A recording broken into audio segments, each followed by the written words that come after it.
Welcome back everyone. In this second tutorial we'll be looking at how to transpose or pitch shift in GarageBand.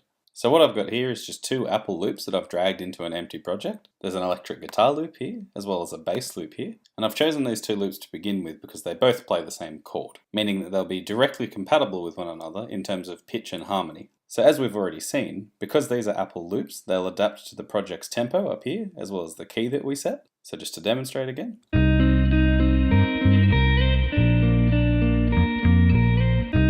Whereas if we change the key,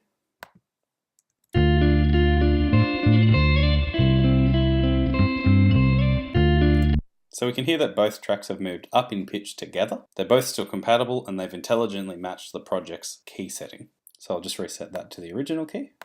But yeah, sometimes you'll drag in a loop that isn't able to intelligently match the pitch or key of the other loops that you're using, and it will clash, it will sound out of tune. So what we can do to remedy that is transpose or pitch shift, as it's also called, individual loops up or down to match the surrounding loops or project in general. So we've already heard that these two loops work together, but let's imagine that this bass loop wasn't in the same key and was clashing with our guitar part. With the bass loop selected, we would come up to this scissor icon here, which is the editor, and select it, or we could simply press E as a shortcut.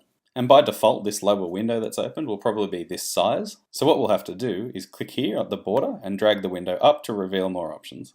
So now down in the bottom left of this window, you'll notice that we have a small transpose field. If I move this slider here, the pitch of the specific loop that I have selected will either raise or lower in pitch. The numbers that you're seeing over here on the right correspond to semitones, and semitones are the shortest distance between defined pitches in Western music.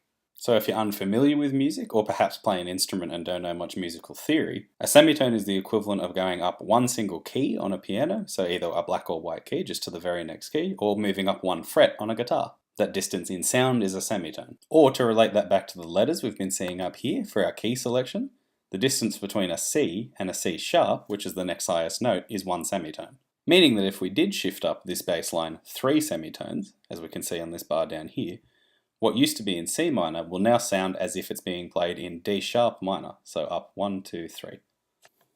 But we'll come back down here, reset the transposition to 0, and have a listen.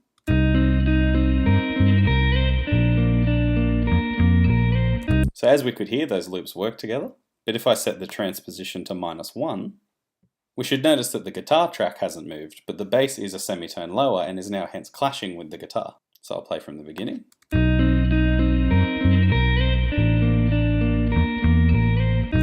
Hopefully you're all able to hear that there is a dissonance there, it sounds a little out of tune. And if I move the transposition to +1, we'll hear a similar effect.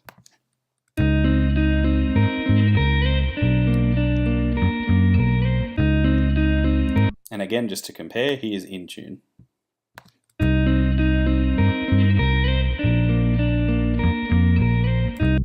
So to clarify, a value of 0 down here in the transposition meter doesn't automatically mean that the loop is in tune with the rest of the project. The 0 simply means that we haven't shifted the pitch of the loop up or down from its original pitch when it was imported. So that means we could have brought in a loop that sounds terribly out of tune and has a reading of 0, and we'll have to figure out how many semitones to transpose up or down by to match the rest of the project. Now, to be able to do this just by listening preemptively to imagine how many we need to shift requires advanced musical training and a lot of practice. So what you'll be doing instead is shifting this transposition meter down here, semitone at a time, having a listen to how it sounds in the playback to check if that degree of transposition has brought our loop in tune. This itself, of course, isn't always easy. By using -1 and +1 as a transposition, I've used the most dissonant degrees, meaning those that clash the most obviously. If I were to move to something like +7, you may notice that the bass doesn't sound too incompatible, despite perhaps not fitting as well as the original key. So I'll go to the start.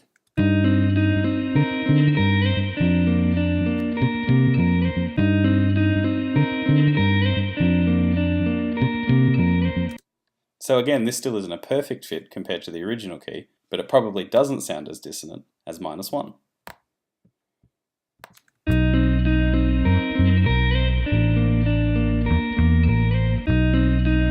And because of this, I'd encourage you to cycle through most of the different degrees of transposition to try to find the one that sounds right, that sounds like it's locked into the rest of the project and isn't clashing with anything. So what we've just looked at now is the use of transposition or pitch shifting to correct a misaligned loop. But we can also use transposition to be creative. Specifically, we can change individual notes or chords and use them in other contexts to extend the material that we have available. I'll reset the transposition back to 0 and just give a small example. So let's say that we're happy with the electric guitar, but with the bass guitar we want to introduce a new chord at this third bar, but one that's still going to be compatible with the rest of the music. The purpose of such a change would be to give the bass a little more variety, rather than just looping repeatedly. So I'll drag this edge back to negate the looping. I'll hold Option while I drag to copy this loop. And then I'll put my playhead at the fourth bar, right-click the loop, and select Split at Playhead. So as you can see, this has given us two separate regions, and what this allows us to do is transpose each individually. So this first region here, starting at bar 3, will be the same as the original first bar of this loop. But let's say we want to change the chord that this bass guitar is playing. As I'm familiar with music theory, I'm aware that if I drag this first chord down 4 semitones, it will be another chord compatible both with the key in general and with what the guitar is currently playing. So I'll drag this down to -4, and we'll have a listen.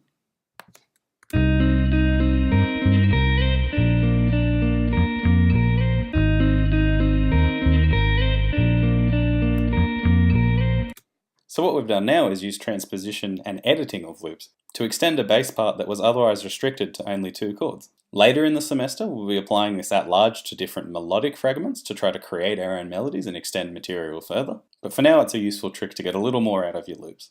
To demonstrate further, we could also apply the same to the guitar track. However, this one isn't quite as simple.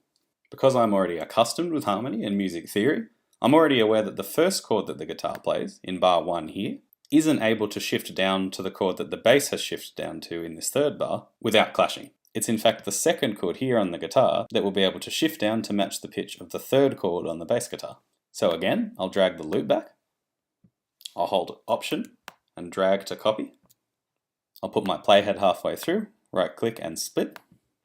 But now I'll get rid of this first chord that wouldn't have been compatible if I shifted it down by selecting and deleting. I'll copy this second, more transposable section. And with it selected, I'll transpose this one down by 2 semitones. And we'll have a listen.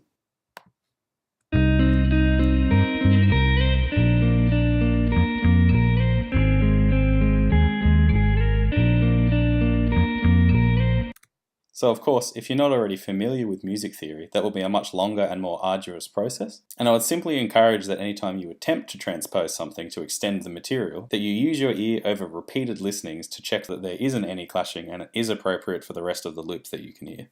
So 2 final things to note about transposition. I'll just copy this little extra guitar part again for demonstration. So the first thing is that if we transpose by too many semitones, you'll start to notice it. You'll start to hear a degradation of the audio and some sort of artifacts creeping in. We'll listen to the original sound of that excerpt. And I'll now try to drop it by -12 semitones, which is a full octave, and we'll have a listen to the effect.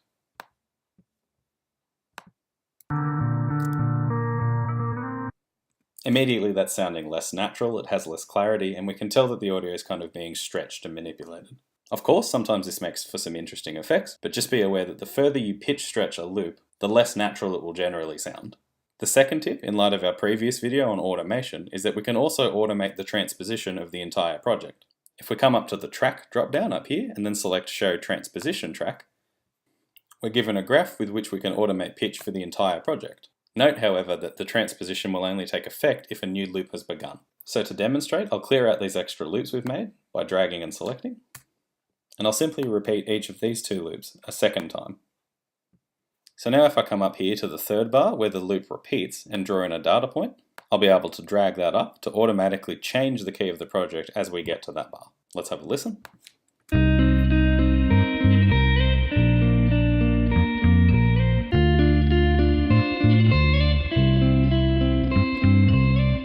And we can hear that that's moved both instruments, it's transposing the entire project. But we'll notice that if this point had been earlier, so before the loop actually repeated at the third bar, you won't hear the effect of the transposition until the loop does repeat.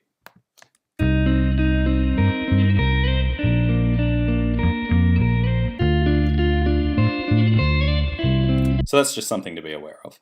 A further thing to note about automating transposition is that we can't actually automate per individual track. So with the track selected, if we press A on the keyboard, which is the automation shortcut, we'll notice that from these drop-downs we can't actually select transposition or pitch shifting in any way.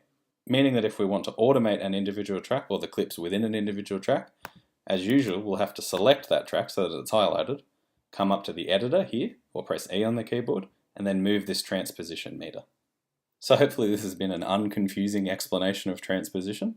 Hopefully it will be a useful tool for extending your material or even correcting it in the first place. For your creative work this week, I would encourage anyone who hasn't yet started the first assessment to begin the first assessment. It's due at the end of week 4 on Friday the 24th of August at 5 PM. As always, feel free to raise any questions about transposition in the discussion forums or in the Collaborate session we'll be holding later this week. Thanks.